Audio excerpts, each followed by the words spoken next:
연불리의 비밀노트 2부 어제 이어가겠습니다. 이제 3월의 마지막 주입니다. 시간 참 빠른데 네. 이번 주 주요 일정 챙겨볼까요? 네, 3월 25일은 이제 미국에서 2월 달 그 신규 주택 판매 데이터가 나옵니다. 3월 26일은 이제 미국의 3월 컨퍼런스 보드에서 발표하는 소비자 이제 기대 지수가 나오게 되고요. 중국에서 이제 개최되는 보아오 포럼이 29일까지 열린다고 합니다. 3월 27일은 중국의 산업이익 지표가 발표가 되고 3월 28일 목요일은 미국의 4분기 이번에 이제 GDP가 확정치로 결정이 되게 되고요. 3월 29일은 중국에서 3월달 국가통계국에서 발표하는 종합 PMI 지표가 나오게 되고 미국에선 2월달 개인 소비 지출 PCE 물가 지수가 공개됩니다. 근데 그날은 이제 미국 증시가 휴장이라고 하니까 좀 참고하시면 좋겠습니다. 자, 그럼 말씀해주신 이제 일정 중에 이번 주에 주목할 증시 변수들 어떤 게 있겠습니까? 역시 그 미국 연준이 제일 중요하게 생각하는 게 PCE 물가지표, 개인 소비 지출 물가지수인데 이게 이제 기본적인 일반 CPI라 그러죠. 소비자 물가보다 굉장히 광범위한 품목을 담아서 미국 연준에서 상당히 이걸 더 중요하게 생각을 하는데 여기서 더 중요한 거는 일반적인 그 물가지수가 아니고요.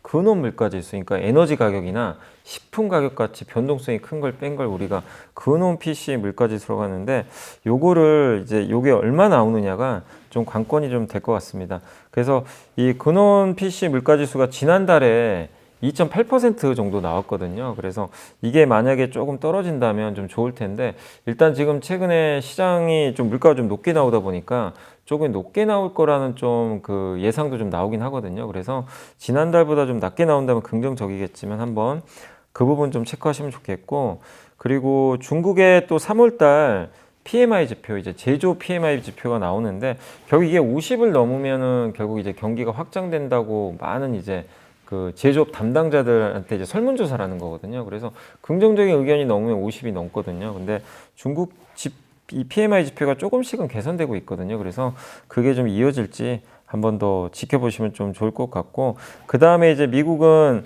3월 28일 날 GDP를 발표하거든요. 4분기. 근데 미국은 속보치랑 잠정치랑 확정치를 발표해요. 그래서 일단 속보치가 저번에 3.3으로 나왔다가 잠정치는 3.2로 좀 줄었거든요. 그래서 확정치가 좀 줄지는 좀 지켜봐야 되겠지만 어쨌든 3%대 성장률은 굉장한 거거든요. 그래서 미국의 경제 성장률 전망치가 3% 이상으로 또 확정되는지도 한번 보시고 그래서 이번 주는 사실 이렇게 중요한 지표들이 PC 말고는 아주 뚜렷한 건 없지만 이런 지표들은 참고하시되 그리고 경제 일정 그러니까 정치적인 일정으로 이제 중국의 보아오 포럼이 열리는데 이게 이제 중국에서 열리는 그 아시아 지역 경제 포럼이에요. 그래서 보통 이제 아시아 국가들이 많이 참석하는데 근데 이번엔 또 이례적으로 미국의 기업들도 좀 일부 좀 참여도 한다고 하니까 미국 기업들 만나서 또 시진핑 주석이 어떤 얘기를 또 할 수도 있거든요. 그래서 요새 뭐 미중 갈등도 여전히 심한 상황에서 미중이 또 오랜만에 대화할 수 있는 창구가 일단 하나 열린 거니까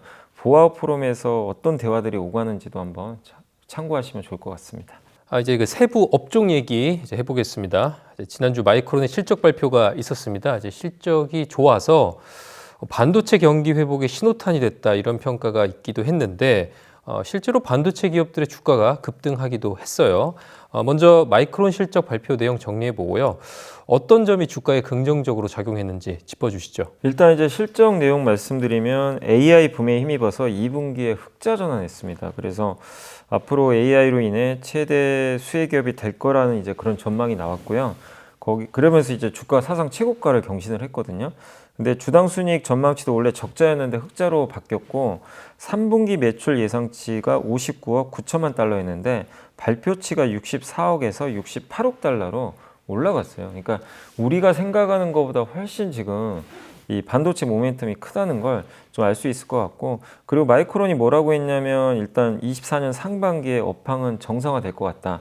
이렇게 언급을 했고 HBM 이제 메모리 반도체 여기 제일 중요하잖아요. 이거 수율이 좀 많이 올라왔는데 올해는 이미 자기네 물량이 다 매진됐대요. 그러니까 HBM은 만들어 놓고 고객을 기다렸다 파는 제품이 아니고 주문받는 거예요. 그러니까 주문형 반도체인데 이미 주문이 다 끝났다고 좀 보시면 좋겠고 내년도도 거의 지금 대부분 그 공급 물량이 할당이 다 끝났다고 합니다.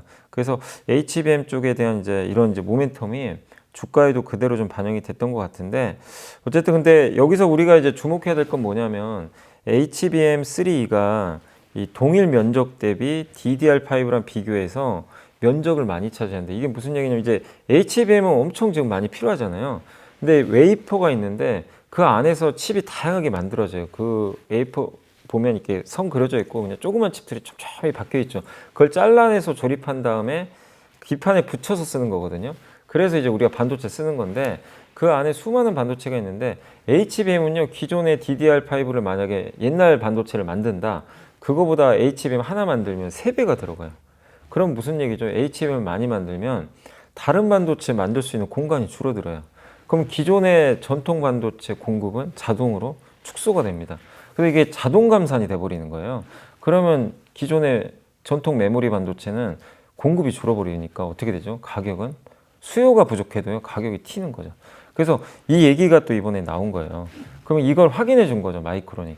그러면 이거는 삼성한테는 굉장히 호재가 될 수밖에 없어요. 왜냐하면 아직까지 삼성은 좀 하이닉스에 비해서 HBM이 좀 밀려 있잖아요. 그래서 전통 반도체 공급이 좀 많거든요. 더 비중이 높죠.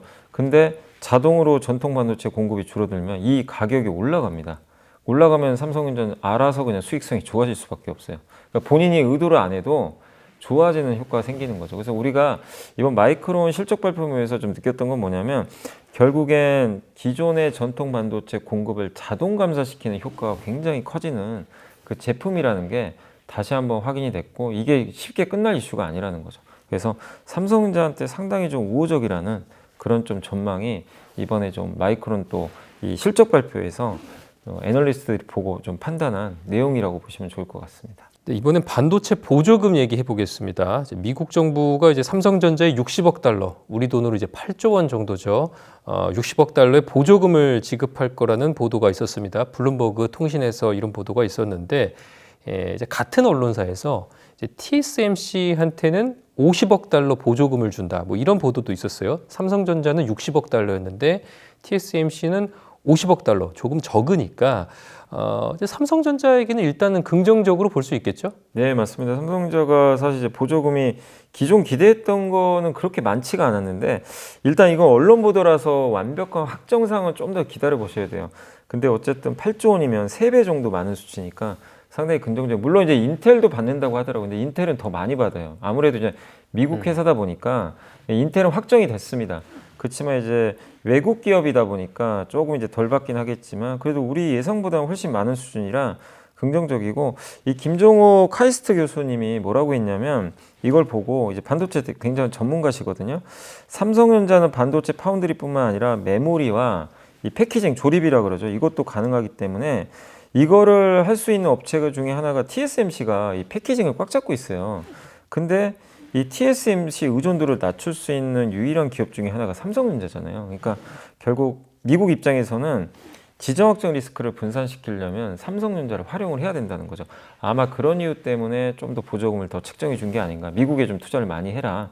보조금 주고 그리고 삼성이 잘 해주면 당연히 미국 입장에서도 TSMC 의존도를 낮출 수가 있잖아요. 아마 그런 관점에서 보조금을 더 주는 거 아닌가. 그러면 이게 맞다면 삼성도 굉장히 좋은 거죠. 왜냐하면 TSMC의 높은 이 의존도를 분산시키는 과정에서 삼성으로 이제 고객사가 늘어날 수가 있거든요. 그리고 미국에 공장 지으면 메타라든가 뭐 엔비디아라든가 테슬라 같은 이제 기업들의 수주를 받기도 더 용이하죠, 당연히. 그래서 결국 이 부분은 삼성전자에는 좀 호재가 될 수 있는 저는 좀 그런 부분이다라고 좀 보고 있고 그래서 미국은 지금 이 최첨단 반도체 생산 시설의 보조금으로 총 280억 달러를 좀 이렇게 잡아놨거든요. 그래서 지금 사실 이게 미국만 그런 게 아니라 일본, 유럽, 심지어 인도, 대만까지 전 세계가 다 지금 보조금에 동참하고 있는데 한 가지 아쉬운 건 우리나라는 보조금이 없어요. 한국은 세액공제만 해주거든요. 그래서 우리도 결국 반도체가 좀 중요한 산업이기 때문에 한국도 어쨌든 좀 적극적으로 보조금도 좀 활성화해가지고 우리나라에도 반도체 공장을 지으면 되게 좋잖아요. 그래서 그런 것들을 좀 고민할 필요는 있는데 어쨌든 이제 그건 뭐 정부가 알아서 할 문제고요. 반도체 전체적으로는 삼성전자한테 상당히 좀 긍정적인 그런 좀 내용이 아닌가라고 좀 판단하고 있습니다. 네, 이번엔 그 자동차 얘기로 넘어가 보겠습니다. 이제 바이든 행정부가 자동차 배출가스 규정을 확정했습니다. 이게 환경 규제니까 뭐 일반적으로 전기차 업체에 유리한 이슈라고 생각을 했는데 시장에서는 그렇게 생각을 안 하나 봐요. 네, 이게 왜냐하면 원래 바이든 행정부가 굉장히 전기차 전환 속도를 높이자라고 계속 강조를 했잖아요. 근데 그 계획을 좀 바꿨어요. 그러니까 방향은 맞는데 속도를 낮춰버린 거예요. 전기차 전환 속도를. 그래서 완성차한테 오히려 호재가 돼버렸어요. 그러니까 내연기관차죠. 그래서 내용을 좀 말씀드리면 이게 미시간주 같은 데가 정치적 완전 격전지인데 거기에 좀 자동차 노조들이 좀 많아요. 반발이 굉장히 심했습니다. 이게 내연기관을 너무 빨리 퇴출시키면 우리 일자리 없어진다. 그래서 결국 현실적으로 받아들였고, 그래서 미국의 전기 자동차 채택 목표를 어쨌든 이제 대폭적으로 하향 조정을 좀 했습니다. 그리고 미국의 그 환경보호청이 발표한 그 새 규제를 보면 2027년부터 2032년식 차량에 적용이 되는데 그때부터 6년 동안 단계적으로 배출가스를 줄여야 돼요. 배출가스 줄이라는 얘기는 전기차를 늘리라는 얘기죠. 그거를 달성을 못하면 이제 벌금을 부과하게 됩니다. 그래서 상당히 좀 페널티가 좀 큰 법안 중에 좀 하나인데 원래 이게 최초 법안에서는 이산화탄소 배출 허용량을 2026년식 대비해서 2032년 차. 근데 이 탄소 배출이 늘어나잖아요. 연식이 당연히 올라가면. 근데 그 2032년식 승용차의 탄소 배출량을 원래 56%까지는 허용을 해줬어요. 근데 그거를 49%로 조금 더 완화시켜줬어요. 그 얘기는 뭐냐면 탄소 배출 조금 예전보다는 우리 계획보다는 좀 더 해도 된다. 이렇게 바뀐 거죠. 그러면 이 내연기관차 입장에서는 조금 이제 숨통이 트이는 거죠. 좀 전기차 전환을 약간은 늦춰도 되거든요. 그래서 이번 이제 그 법안에 좀 따르면 결국 그 2032년에 어쨌든 판매되는 승용차가 원래는 전기차가 67%가 돼야 되거든요. 근데 이렇게 좀 환경 규제가 약간 바뀌게 되면요. 56%로 좀 낮아질 가능성이 높아졌어요. 그럼 이제 11%가 줄어든 거죠. 전기차 판매 비중이. 그래서 이것 때문에 전기차 업종은 좀 주가가 좀 안 좋았고요. 그 다음에 실제 GM이나 포드는 주가가 올라가는 효과가 좀 생겼습니다. 그래서 이건 결국 정치적 선택을 한 거예요. 바이든 대통령이 현실과 타협을 한 거죠. 방향은 맞지만 좀 천천히 가자. 이걸 좀 인정을 했기 때문에 그래서 물론 그런다고 전기차를 안 하는 건 아닙니다. 하는데 전기차 회사들한테 약간의 좀 부담이 됐고 완성차는 천문학적인 벌금 리스크에서 일단 벗어날 가능성이 높아졌고 내연기관차가 돈을 더 많이 벌어줘요. 전기차보다 일단 지금 수익성이 좋거든요. 그거를 조금 더 유지할 수 있다는 측면에서 완성차한테는 좀 호재가 될 수 있다라고 보시면 좋을 것 같습니다. 네, 이제 전기차 전환 속도가 조금 이제 늦춰질 수 있다는 얘기고 인도 정부가 그 전기차 수입 관세 인하 결정을 내렸습니다. 근데 현대차랑 테슬라 모두 지금 인도 시장에 엄청난 공을 들이고 있잖아요. 두 기업에게는 어떤 영향을 끼치겠습니까? 일단 긍정적인 것 같아요. 왜냐하면 인도는 이게 전기차를 인도에다 수출을 하고 싶잖아요. 관세가 2배예요, 2배. 그러니까 만약에 5천만 원짜리 차를 수입을 하면 이게 1억이 되는 거죠. 그러니까 그만큼 너무 관세가 비싸거든요. 근데 조건부 인하를 발표했어요. 자동차 업체 중에 인도에다 최소한 5억 달러, 그러니까 우리나라 돈으로 한 6천억 이상이죠. 이거 투자하고 3년 내에 그러면 현지 생산을 하게 되면 그 조건을 달성을 할 수 있는 업체라면 관세를 15%로 낮춰주겠다는 거예요. 그러니까 100%를 15%로 낮춰주는 거죠. 그래서 대당 3만 5천 달러 이상 전기차를 연간 8천 대까지 관세 15%로 수입할 수 있는데, 그러니까 물량이 8천 대니까 이게 뭐 얼마나 되냐 이럴 수 있지만 뭐냐면 그동안 인도는 되게 완강했거든요. 관세를 인하를 안 해줬어요. 이게 이제 시작이 된 거죠. 그러면 인도 입장에서는 인도 이제 전기차 시장이 열린다는 얘기예요. 해외 업체들한테. 그러니까 이게 여기서 끝이 아니고 앞으로 꾸준히 관세는 더 낮추고 물량은 더 늘어날 수 있는 거죠. 그리고 이렇게 되면 인도에 투자를 많이 할 거 아니에요. 지금 인도 시장에 눈독 들이는 가장 대표적인 회사가 테슬라거든요. 그래서 이 관세 문제 때문에 협의가 잘 안 돼가지고 투자 한 해 만에 막 이러고 있는데 아마 이것 때문에 아마 인도에 또 투자 결정을 좀 하지 않을까 이렇게 좀 보고 있고, 현대차 입장에서도 좋은 게 현대차가 지금 인도에서 아마 3위 정도 하는 걸로 알려져 있거든요. 점유율이. 근데 인도 전기차 시장은 타타라는 회사가 장악을 하고 있는데 아직 전기차 침투율이 2%밖에 안 돼요. 근데 그만큼 성장 여력이 많다는 얘기죠. 그래서 인도 정부는 2030년까지면 지금 이제 얼마 안 남았습니다. 6년 남았는데 인도의 전체 시장에서 전기차를 30%까지 늘리겠다고 발표를 했습니다. 그럼 이제 전기차에 집중해야 된다는 얘기인데 이 상황에서 현대차는 이미 공장이 있어요. 인도에. 그래서 인도에 그 얼마 전에 GM 공장도 인수했거든요. 그거를 내연기관 공장으로 바뀌고 기존의 첸나이 공장으로 알고 있는데 첸나이인가요? 이름은 제가 정확히는 안 나는데 기존 공장을 전기차 공장으로 바꾼다고 합니다. 그러면 현대차 입장에서도 인도의 전기차 시장이 커지는 그 상황에서 이미 현지 공장이 있기 때문에 굉장히 유리한 거죠. 이미 투자를 해놨기 때문에. 그래서 현대차한테는 상당한 좀 호재가 좀 되지 않을까. 그리고 인도에 투자를 많이 하는 기업과 거기에 진출한 또 자동차 부품사들도 있잖아요. 이런 기업들까지 한번 참고해서 보신다면 좀 좋지 않을까라고 좀 보고 있습니다. 네, 자동차 얘기 조금 더 해보죠. 이제 삼성전자가 이제 독일의 자동차 전기 부품 회사죠. 컨티넨탈의 지분을 인수한다는 보도가 있었습니다. 이제 전장 사업이라고 하죠. 이런 부분을 강화하겠다는 건데 어떤 의미고 우리 기업에 어떤 영향을 끼치겠습니까? 일단 이제 삼성전자가 지금 이 컨티넨털이라는 회사는 굉장히 큰 회사거든요. 이 부품 쪽에 차 부품 쪽에서. 근데 예전에 하만이라는 회사를 인수한 적이 있었어요. 굉장히 큰 전장 부품 회사인데 이 회사는 차량용 인포테인먼트, 뭐 차 안에서 디스플레이 보고 뭐 내비게이션 뭐 그리고 음악을 듣고 이제 그런 사업에 강점 있는 회사를 인수했었는데 어쨌든 그 지금 이번에 컨티넨탈을 인수를 하게 된다면 차량용 이제 어쨌든 전장 부품 시장에 역량이 더 강화될 수 있겠죠. 그래서 이 컨티넨탈의 사업부를 다 인수하는 게 아니라 그 안에서 인포테인먼트 아까 하만이 하고 있는 그 사업부랑 ADAS라고요. 첨단 운전자 보조 시스템인데 여러분들 요즘에 뭐 운전하다 보면 차선 이탈하면 갑자기 막 경고음 울리고 주의해라. 그러니까 자동차 안전에 대해서 좀 알려주는 그런 이제 시스템이 보통 요즘에 많이 장착돼 있는데 그 부품 만드는 회사를 또 있어요. 이 독일의 컨티넨탈이 요 사업부만 따로 떼내 가지고 인수를 한다라는 보도가 있었습니다. 그러니까 언론 보도가 있다는 건 일단 만나고 있다라고 좀 우리가 좀 봐야 될 것 같고, 근데 이렇게 되면 삼성은 더욱더 자동차 전장 부품 시장에서 영향력이 커질 거고 어차피 이제 자율주행 시대가 오니까 그걸 또 선제적으로 대비한다는 측면에서 긍정적인 것 같고요. 또 여기에 삼성은 차량용 반도체를 만들어요. 그러니까 한 가지 효과는 뭐냐면 이 엑시노스 오토라는 브랜드가 있거든요. 요걸 아마 현대차에 아마 내년에 또 공급을 한다라는 게 아마 언론 기사에도 나와 있는데 이 컨티넨탈의 ADAS 사업부로 인수를 하게 되면 ADAS에는 차량용 반도체가 들어가게 되거든요. 거기 들어가는 칩이 또 따로 있는데 그거를 이 삼성이 또 공급할 수도 있는 거죠. 그러니까 삼성 입장에서 고객사를 어떻게 보면 또 인수할 수 있는 효과가 생기는 거죠. 그러면 안정적인 거래처를 또 하나 확립을 하는 거죠.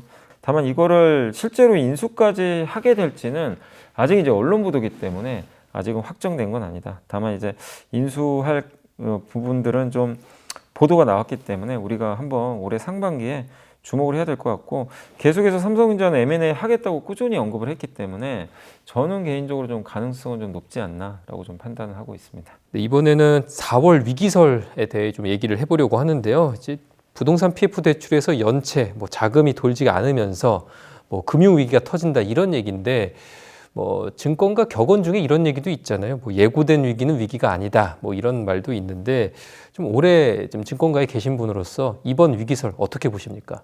예상 못한 순간에 이제 위기가 나오긴 하거든요. 그래서 그런 게 오히려 무서운 거지. 오히려 위기설이 돈다는 건 미리 준비를 다 하기 때문에 사실은 4월 달에 위기가 올 가능성은 거의 없다. 이렇게 좀 저는 개인적으로 좀 보고 있고. 근데 왜 자꾸 4월 위기설이냐면 4월 달에 실제 위기들이 좀 있었어요. 몇 번. 그러다 보니까 이게 제기됐고 또 한 가지는 그 지금 한국은행이 지금 이제 발표도 했지만 1월 달에 통화 유동성이나 이런 것들은 또 증가해서 데이터상으로는 좀 문제는 없는데 PF 만기가 3개월에 한 번씩 돌아와요. 그래서 1월 달에 태형건설 한번 터졌잖아요. 그 워크아웃. 그러다 보니까 그 3개월 후가 지금 이제 4월이죠. 그러니까 이게 또 만기 돌아오니까 이거 회사채 갚을 수 있는 건가? 이 우려가 지금 커지는 거죠. 근데 지금 이제 나온 데이터들에 의하면 태형건설도 지금 그 산업은행으로부터 4천억 신규 지원 이제 받게 됐고 또 거기다가 골프장 좀 갖고 있잖아요. 그거 좀 자산 유동화 해가지고 현금을 또 지급받기로 좀 했기 때문에 일단은 좀 리스크가 완전히 해소된 건 아닌가.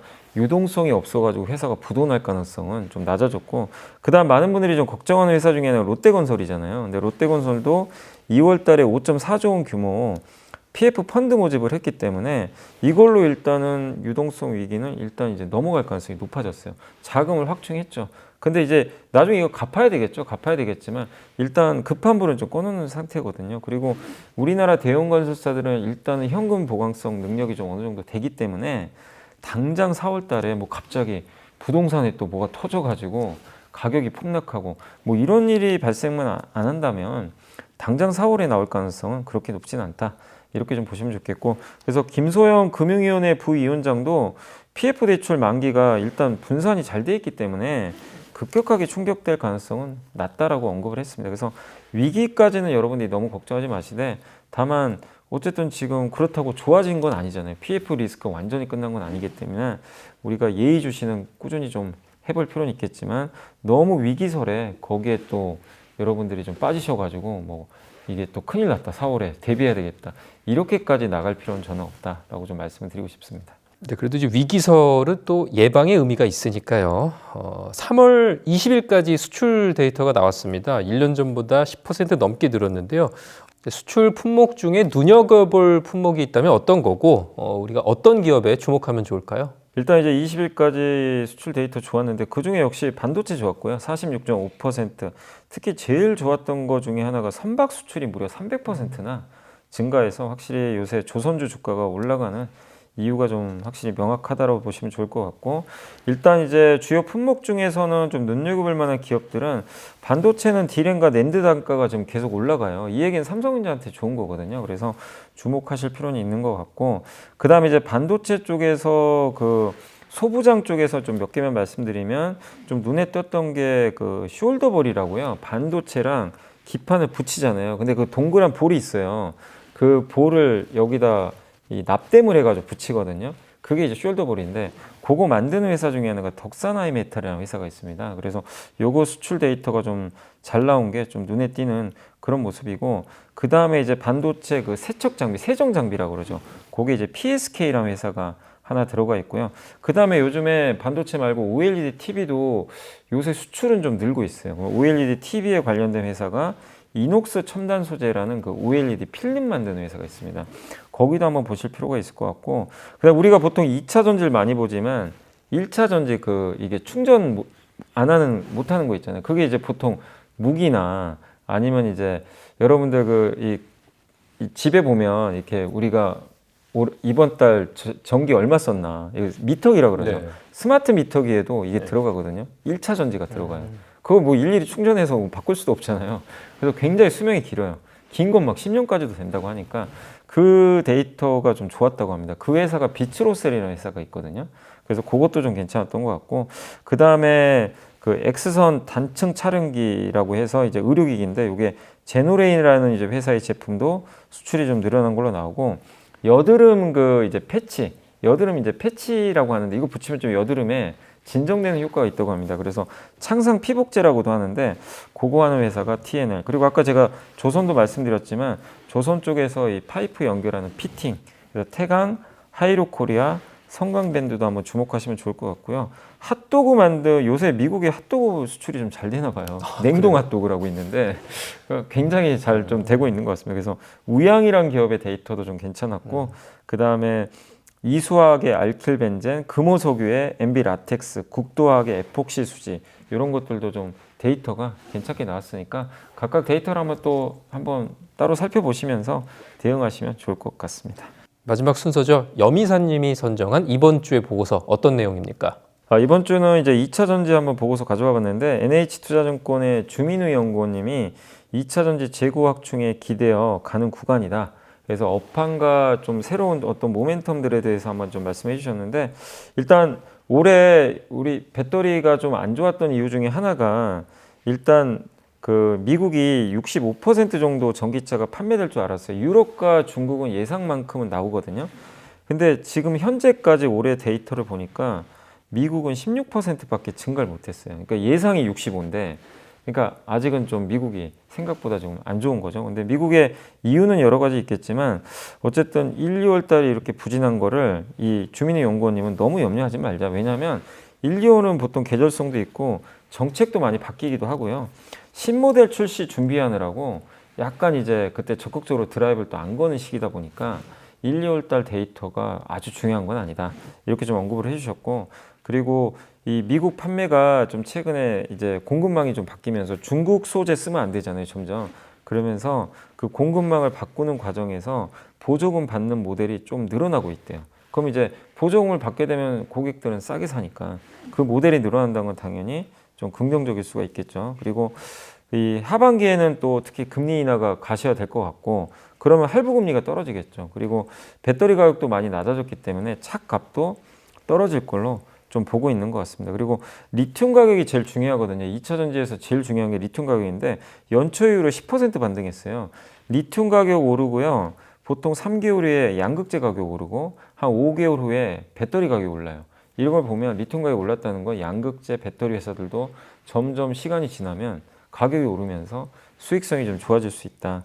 이렇게 좀 보고 있는 것 같습니다. 그래서 리튬 가격이 크게만 꺾이지 않는다면 더 나쁘진 않을 걸로 일단 보고 있고, 그리고 중저가 전기차가 앞으로 대세가 될 수밖에 없을 것 같아요. 왜냐하면 이 전기차 가격은 좀 비싼데 이 보통 세그먼트 ABC라 그래가지고 이게 중저가 차량들을 이제 의미하는데 이게 가장 전 세계에서 비중이 높아요. 그러니까 전체 차량 시장 중에 프리미엄도 있고 뭐 중고가도 있고 그 밑에 뭐 중저가도 있고 경차까지 있잖아요. 그래서 중저가를 우리가 보통 ABC라고 하거든요. 근데 여기가 60% 정도 돼요. 그러면 여기 시장을 장악을 하려면 저가형 전기차 나와야 되거든요. 근데 아직은 많지가 않죠. 중국 외에는.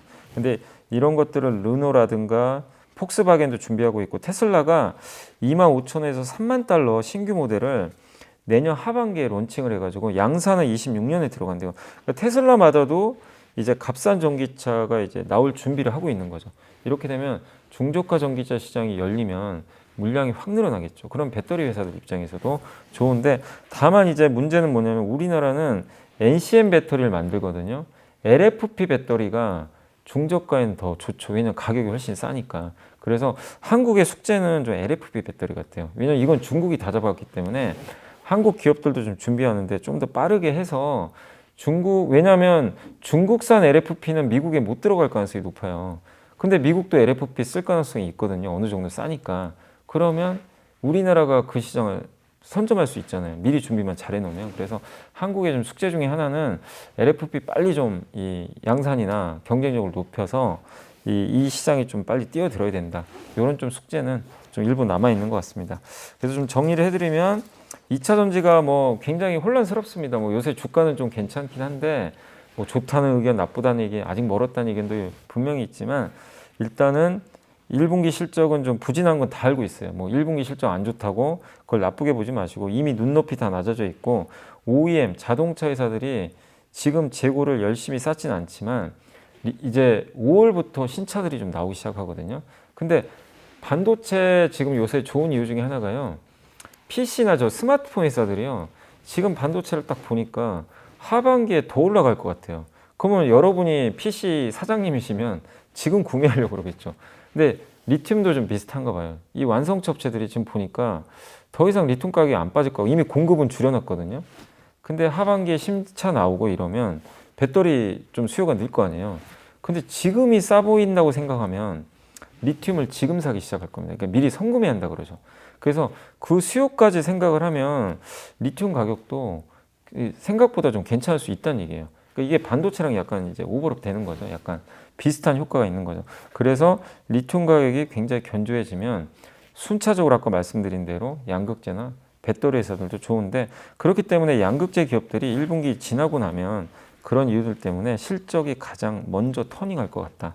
이렇게 좀 언급을 해주셨습니다. 그래서 대체적인 시각은 이 주민의 연구원이면 배터리 쪽에 대해서는 긍정적인 시각을 좀 갖고 계시니까 좀 참고하시면 좋겠고, 탑픽은 삼성 SDI랑요, 에코프로 BM, 대주전자재료를 꼽아주셨고, 삼성은 좀 약간 저평가된 게 매력적이고, 그 다음에 에코프로 BM은 코스피 이전 상장이 이제 예정돼 있잖아요. 그리고 미국 공장 신규 수주 또 가능이 기대되기 때문에 괜찮고, 대주전자재료는 실리콘 응급제 만드는 회사인데 이게 이제 앞으로 많이 탑재가 될 거기 때문에 각각의 이런 매력이 있어서 이 세 개를 주목하자라는 의견이니까 참고하시면 좋겠습니다.